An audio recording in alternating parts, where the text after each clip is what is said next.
But whenever you take the consideration of this machine can do 10 times the amount of throughput than your current existing number of employees can do, it has a huge advantage for ROI, and the ROI can be calculated much more quickly.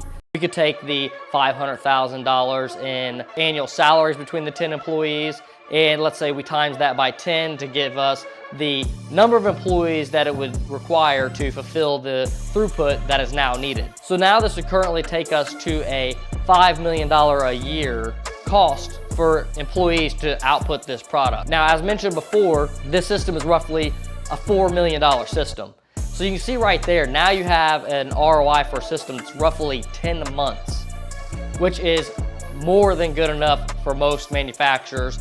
Most manufacturers want to see a 2-year ROI.